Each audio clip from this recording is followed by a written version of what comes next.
All India Radio presents Morning News.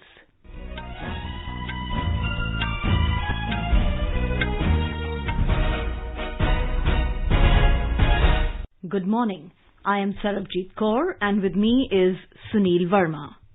The headlines.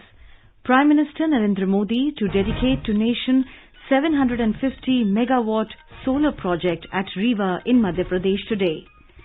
Uttar Pradesh government imposes 3-day restrictions in the state from this evening amid spurt in COVID-19 cases. Complete lockdown imposed in 10 districts of Bihar, including Patna, from today. Home Ministry allows NIA to investigate Thiruvananthapuram Airport gold smuggling case.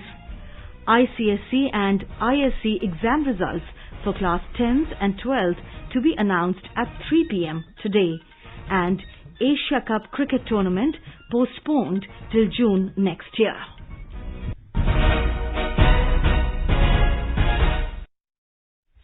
Prime Minister Narendra Modi will today dedicate to the nation a 750 megawatt solar project set up at Rewa in Madhya Pradesh.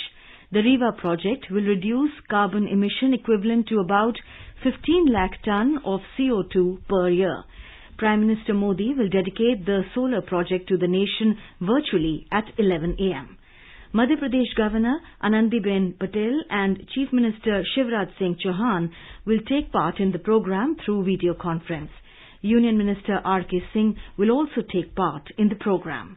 The Rewa project has also received World Bank Group President's Award for Innovation and Excellence and was included in the Prime Minister's A Book of Innovation New Beginnings. The project also exemplifies India's commitment to attain the target of 175 gigawatt of installed renewable energy capacity by the year 2022, including 100 gigawatt of solar installed capacity. A radio report on the event produced by AIR Rewa will be broadcast by AIR Delhi on its Indraprasth FM Gold and AIR Live News 24/7 YouTube channels at 5:20 p.m. today. More details from our correspondent. The project comprises 3 solar generating units of 250 megawatt each located on a 1,590 hectares plot inside a solar park. According to the official release, the project will reduce carbon emission equivalent to approximately 15 lakh ton of CO2 per year. It is the first renewable energy project to supply to institutional customers outside the state, including Delhi Metro, which will get 24% of the energy from the project. The remaining 76% is being supplied to the state distribution companies of Madhya Pradesh. The Rewa project has been acknowledged in India and abroad for its robust structuring and innovation. Its payment security mechanism for reducing risk to power developers has been recommended as a model to other states by Ministry of New and Renewable Energy. The solar park was developed by the Rewa Ultra Mega Solar Limited, a joint venture of Madhya Pradesh Urja Vikas Nigam Limited and Solar Energy Corporation of India. Sanjeev Sharma, AIR News, Bhopal. Prime Minister Narendra Modi said that India is performing, reforming, transforming and offering new economic opportunities. He said this is an India which is adopting a human-centric and inclusive approach for development. In his inaugural address yesterday at the India Global Week 2020, Mr. Modi said India is playing a leading role in global revival and the country is ready to do whatever it can to further global good and prosperity.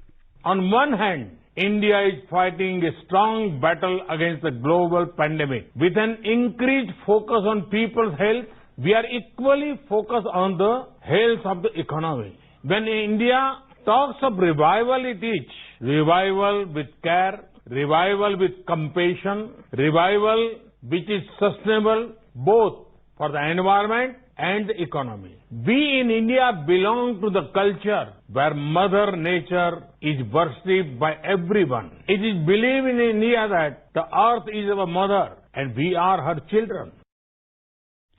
On the COVID-19 pandemic, Mr. Modi said India is fighting a strong battle against the global pandemic with an increased focus on people's health, and the country is equally focused on the health of the economy. The Prime Minister said Atmanirbhar Bharat is not about being self-contained or being close to the world, but it is about being self-sustaining and self-generating. The disengagement process between India and China has been in progress from the face-off site at patrolling point 17 of the hot springs area. Army sources said the Chinese People's Liberation Army troops moved back in the hot springs area. The disengagement process is going on at all friction points. Chinese People's Liberation Army troops were also thinning out in Finger area in Ladakh. The disengagement process began on 6th of this month after National Security Advisor Ajit Doval and Chinese Foreign Minister Wang Yi agreed that expeditious withdrawal of troops from all the stand-off points at the Line of Actual Control LAC is necessary for maintaining peace and tranquility. External Affairs Ministry has said the diplomatic and military officials of India and China will continue their meetings to take forward the process of disengagement and de-escalation. In reply to a media query, External Affairs Ministry spokesperson Anurag Srivastava said the next meeting of the Working Mechanism for Consultation and Coordination on India-China Border Affairs is expected to take place soon. The special representatives of India and China on the boundary question, National Security Advisor Ajit Doval and Chinese Foreign Minister Wang Yi had a telephonic conversation on 5th July. The spokesperson said the two special representatives had a frank and in-depth exchange of views on the recent developments in the western sector of the India-China border areas.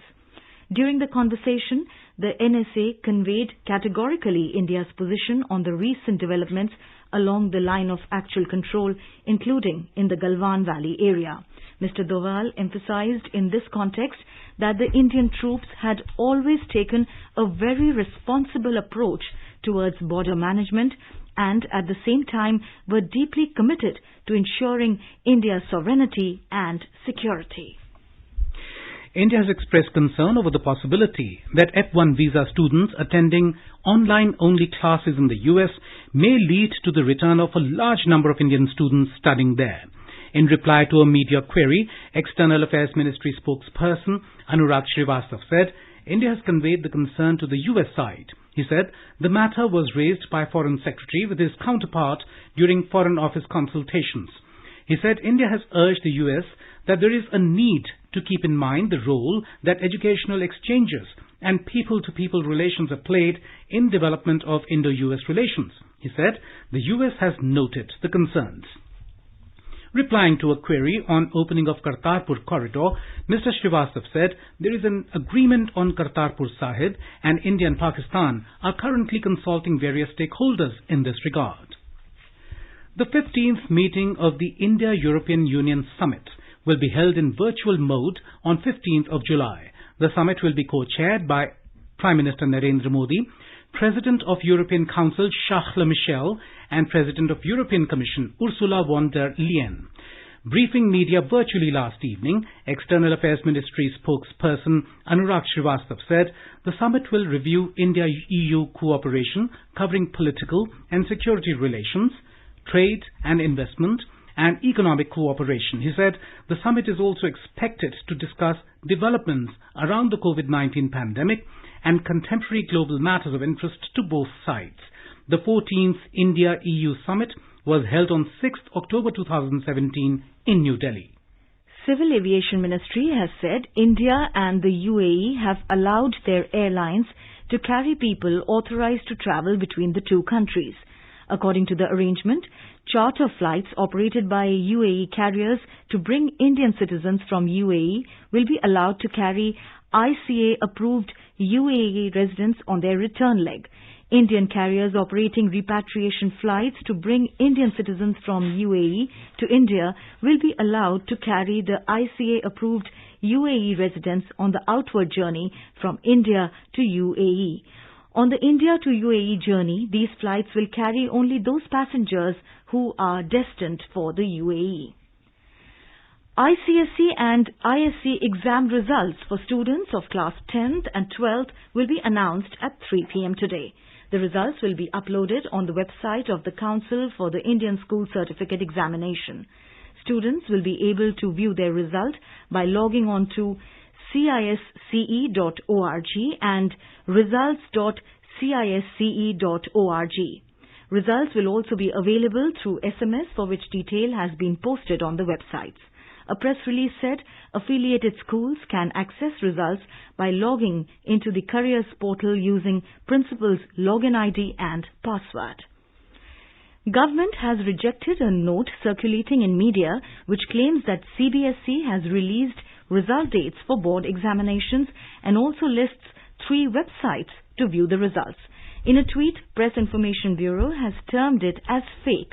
It clarified that CBSE has not announced any date. The PIB said such dates will be announced on CBSE official website or social media account. Indian Council of Medical Research, ICMR, is planning to conduct a nationwide sero surveillance in near future to evaluate the trend of COVID-19 infection among the population. It will be a follow-up to a similar study conducted earlier. Briefing media in New Delhi yesterday, Health Ministry officials said the final results of the sero survey conducted by the ICMR in May, which focused on infections of mid-April, is still under process. The Health Ministry says that India is effectively dealing with the COVID-19 pandemic and the country has the lowest caseloads and deaths in terms of its population in comparison to other nations. It said there is no community transmission in the country. The Delhi government has decided that rapid antigen detection test will be offered by all its dispensaries and polyclinics. The test will be conducted from 9 a.m. to 12 noon on all working days. The step has been taken to augment COVID-19 testing and ensure its accessibility. Delhi's Directorate General of Health Services said that dispensaries have been allowed to undertake rapid antigen testing of the individuals with influenza-like illness, ILI symptoms, and also of asymptomatic, direct and high-risk contacts. Rapid antigen testing will be undertaken in combination with RT-PCR test as per the guidelines of Indian Council of Medical Research. You are listening to the morning news on All India Radio. A reminder of the headlines before we move on. Prime Minister Narendra Modi to dedicate to the nation 750 megawatt solar project at Rewa in Madhya Pradesh today. Uttar Pradesh government imposes 3-day restrictions in the state from this evening amid spurt in COVID-19 cases. Complete lockdown imposed in 10 districts of Bihar, including Patna, from today. Home Ministry allows NIA to investigate Thiruvananthapuram airport gold smuggling case. ICSE and ISC exam results for class 10th and 12th to be announced at 3 p.m. today, and Asia Cup cricket tournament postponed till June next year. For quick news updates round the clock, follow us on our Twitter handle at AIR News Alerts. Welcome back. The Uttar Pradesh government has decided to impose fresh restrictions for 3 days in the state from this evening amid spurt in COVID-19 cases. The restrictions will be in place from 10 p.m. today till 5 a.m. on 13th July. More from our correspondent. As per the directions issued by Chief Secretary of State R.K. Tiwari, all offices, business institutions and markets in urban and rural areas across the state will be closed during the restriction period, although all emergency services will continue as usual. Apart from the continuous working units in urban areas and industrial units in rural areas, all other industrial activities will be closed. These restrictions will not affect rail and air services along with movement on national highways and road transportation, including goods services. On these 3 days, that is 10th, 11th and 12th July, a massive sanitization and clean water supply campaign will be launched across the state. Through public address system, an awareness campaign will also be launched regarding COVID-19 and other communicable diseases. Sushil Chandra Tiwari, AIR News, Lucknow. A complete lockdown has been imposed in 10 districts of Bihar, including capital Patna, beginning today due to an alarming spike in COVID-19 cases. 3-day lockdown has been imposed in 4 districts of Buxar, Nawada, Supol and Kishanganj. In Khagaria, lockdown has been placed for 5 days till 14th of this month.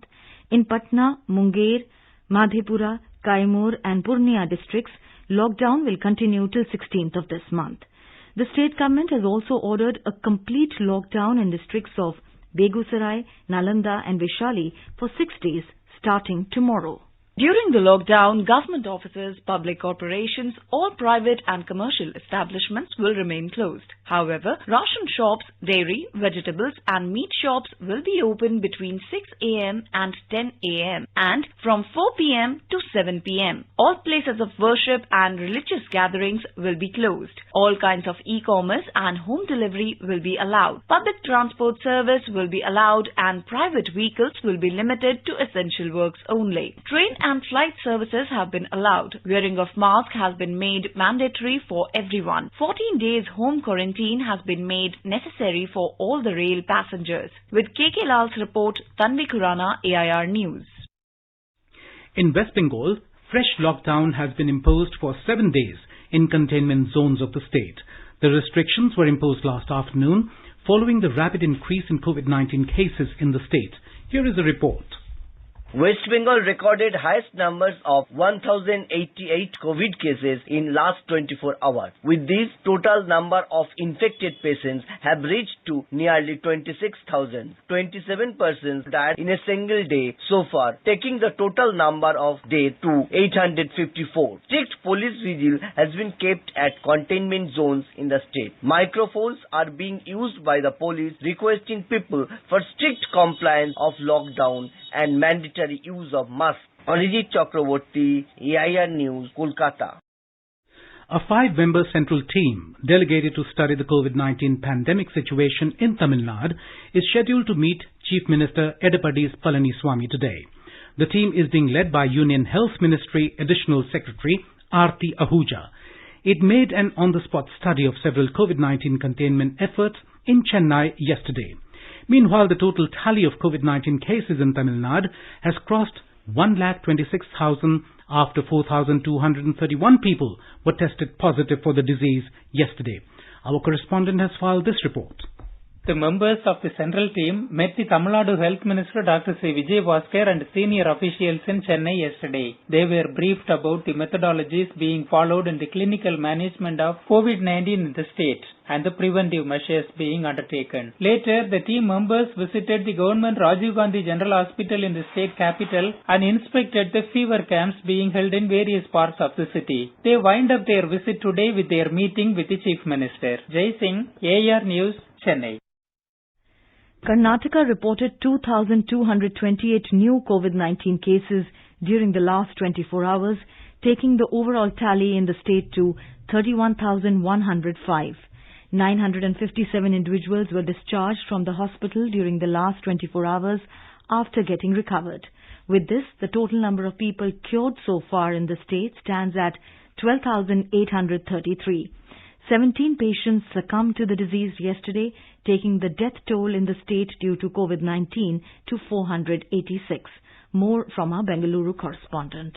Among the new cases, 1,373 were reported from Bengaluru. As many as 457 patients are currently in intensive care units. Karnataka Chief Minister B.S. Yediyurappa visited the COVID care center set up at the Bengaluru International Exhibition Center. This center is converted into COVID care center and 10,100 beds are housed there. A total of 2,200 staffs will be deputed for this COVID care center. The patients will be provided with quality food, recreation facilities such as TV, carom board, chess board, etc. 20 ambulances will be stationed here for any emergency. This center will take care of people who are asymptomatic and persons who are mildly infected. R. Murthy, AIR News, Bengaluru. In Gujarat, 861 new COVID-19 cases have been reported during the last 24 hours, taking the overall tally to 39,280. Quoting sources, our Ahmedabad correspondent reports that 19 patients have lost their lives, taking the total death toll in the state due to COVID-19 to 2,010. We have a report on this. 861 new cases during the last 24 hours was the single biggest spike in the state till now. According to official sources, out of 9,528 active cases in the state, conditions of 72 patients are critical and they are on ventilator. 429 patients have been discharged from the various hospitals after recovery during the last 24 hours. With this, the total patients recovered from the COVID-19 have gone up to 27,742. More than 4,41,000 tests have been carried out till date. Ahmedabad Municipal Corporation has added 8 new areas in the micro-containment zones. Door-to-door surveillance and testing drives will begin in these areas from today. Yogesh Pandya, AIR News, Ahmedabad. In the wake of rising number of COVID-19 patients in Mumbai, Maharashtra Chief Minister Uttar appealed to the people not to panic, as the municipality has enough stock of essential medicines required for the treatment of coronavirus-infected patients. The Chief Minister was addressing a meeting through video conferencing with the officials of the Indian Administrative Service appointed to monitor the functioning of Mumbai Municipal Corporation as well as private hospitals in the city. More from our Mumbai correspondent. Maharashtra Chief Minister Uddhav Thackeray said that the government has taken possession of 80% beds in private hospitals in Mumbai for the treatment of COVID-19 patients. He said that such hospitals should display a list at the entrance with details of how many patients are currently undergoing treatment and how many beds are vacant in the hospital. He assured that the government has created jumbo facilities for COVID patients. Officials need to build trust among the citizens. The doubling rate of COVID-19 cases in Mumbai has now improved to 47 days and the current growth rate of the pandemic is at 1.49%. Madhuri Pange, AIR News, Mumbai. Coronavirus infection continued to rage through Jharkhand, with the state registering 171 new cases in the last 24 hours, taking the overall tally to 3,358. The recovery rate in the state stands at 65%. More from our correspondent. Chief Minister Hemant Soren has requested railways to cancel two special trains, Ranchi-Patna Intercity Express and Tata Danapur Express, coming from Bihar to Ranchi and Jamshedpur respectively, to prevent the spread of COVID-19 infection coming from the neighbouring states. Railways have accepted the request and trains have been cancelled with effect from July 13. With more than 550 new corona-positive cases detected this week, the bordering districts with neighbouring states of Bihar and West Bengal have been alerted by the state government. Special instruction to DCs for manning the borders with neighbouring states have been issued, while entry in the state without an e-pass has been completely restricted. 6 districts with maximum spread of infection have enforced Article 144 and night curfew timings have been changed from evening 9 p.m. to morning 6 a.m. Shilpi, AIR News, Ranchi. In our series Experts Speak on All India Radio, we bring you views of leading medical experts on COVID-19. Dr. Anant Mohan, head of pulmonary medicine at AIIMS, has advised people to not take medicine like hydroxychloroquine or anti-malarial without a prescription by a doctor. Please do not take medicines such as azithromycin, other antibiotics, antivirals or hydroxychloroquine or other antimalarials without a proper prescription by a doctor. Do not self-medicate. Participating in AIR's live phone-in program on COVID-19 last night, Dr. Suresh Kumar, Medical Director of Loknayak Jayaprakash Narayan Hospital in Delhi, said that India's death rate is very low as compared to other nations. हमारे यहाँ संक्रमण का जो position है वो काफी कम है और जो हमारे यहाँ देश में डेथ रेट भी बाकी देशों के मुकाबले में काफी कम है। प्रति 1000 व्यक्ति देखें, पॉपुलेशन यदि देखेंगे या जो नंबर ऑफ पेशेंट एडमिटेड हैं उनका यदि अनुपात देखें तो पहले ये 2 से 3% रही है डेथ, कुछ जगह तो डेथ लेस देन 1% रही। Union Home Ministry has permitted National Investigation Agency to investigate the Thiruvananthapuram airport gold smuggling case. The ministry said the decision has been taken as the organized smuggling operation may have serious implications for national security.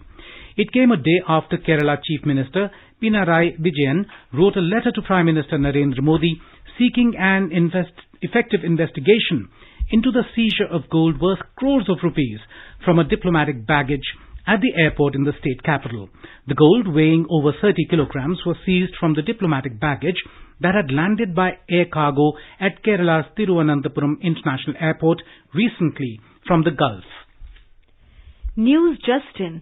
Gangster Vikas Dubey was killed in an encounter this morning after he tried to flee when the police vehicle carrying him met with an accident near Bhoti area close to Kanpur in Uttar Pradesh. Vikas was the main accused in the killing of 8 policemen in Kanpur. A team of Uttar Pradesh Special Task Force was bringing him back from Ujjain, where he was arrested by Madhya Pradesh police yesterday. Kanpur SSP Dinesh said that Vikas tried to escape after the vehicle carrying him turned turtle in an accident due to heavy rain. In Jammu and Kashmir, Inspector General of Police IGP Kashmir Vijay Kumar has said that the attack on BJP leader Wasim Bari in Bandipora was pre-planned by terror group Lashkar-e-Taiba LET. In the terrorist attack, Sheikh Wasim Bari, his father Bashir Ahmed and brother Umar Bashir were killed on Wednesday. 3 more policemen were arrested in connection with the attack, taking the total number of police personnel arrested in the case to 10. The Asia Cup cricket tournament, which was scheduled to be held in September this year, has been postponed till June next year by the Asian Cricket Council ACC, owing to an upsurge in COVID-19 cases in the region.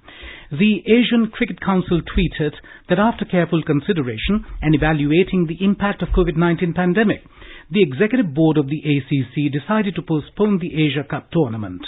Pakistan was to originally host the Asia Cup this time, but due to security reasons, the tournament was later rescheduled to be held in Sri Lanka. And now let us take a look at the weather update for today. Delhi may witness strong surface winds during the daytime. The minimum temperature in the national capital was recorded at 28 degrees Celsius, while the maximum is expected to be around 39 degrees. Mumbai will see generally cloudy sky with moderate rain. The city witnessed a minimum temperature of 24 degrees Celsius and will have a maximum of around 31 degrees. In Chennai, the temperature will hover between 27 and 35 degrees Celsius. The city will have a generally cloudy sky with light rain or drizzle. Kolkata will have partly cloudy sky with possibility of moderate rain or thunderstorm. The minimum temperature in the city was recorded at 28 degrees Celsius. The maximum will be nearly 35 degrees. In Jammu and Kashmir, the minimum temperature was 26 degrees Celsius in Jammu, while maximum will be around 36 degrees. In Srinagar, the temperature will hover between 18 and 32 degrees Celsius. The city is expected to witness partly cloudy sky, becoming generally cloudy towards afternoon or evening or night.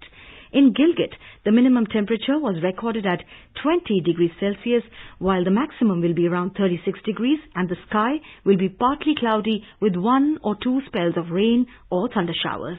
Muzaffarabad may see partly cloudy sky with 1 or 2 spells of rain or thunder showers. The place witnessed a minimum temperature of 22 degrees Celsius, while the maximum temperature will be around 37 degrees. Chandigarh will see a generally cloudy sky with 1 or 2 spells of rain or thunder showers. The minimum temperature was recorded at 27 degrees Celsius and maximum temperature will be around 33 degrees. And now an overview of today's newspapers. All newspapers today talk about Prime Minister Narendra Modi yesterday delivering the inaugural address at India Global Week 2020 via video link. The Pioneer headline reads, PM woos global firms with investment-friendly business environment. The Hindustan Times in a story takes note of consultations amongst officials to find a feasible way to conduct the Parliament session within the framework of health guidelines. War, terror failed to stop Parliament, but coronavirus poses new challenge. The Mail today talks about the DRDO lab being in action. The Defence Institute of High Altitude Research in Leh is working hard to produce 23 different types of vegetables and chicken with the help of local farmers to provide the soldiers the required nutrition while they are on the border. Empowering consumers with information, the Economic Times informs Consumer Affairs Ministry orders companies to strictly follow labelling norms. Products must display prominently country of origin, price, weight, manufacturing and expiry dates. And now, before we end the bulletin, the headlines once again. Prime Minister Narendra Modi to dedicate to nation 750 megawatt solar project at Rewa in Madhya Pradesh today. Uttar Pradesh government imposes 3-day restrictions in the state from this evening amid spurt in COVID-19 cases. Complete lockdown imposed in 10 districts of Bihar, including Patna, from today. Home Ministry allows NIA to investigate Thiruvananthapuram Airport gold smuggling case. ICSE and ISC exam results for class 10th and 12th to be announced at 3 p.m. today. For details of these stories and more, log on to our website www.newsonair.com and News on AIR app. And with that, we end the morning news. Have a nice day.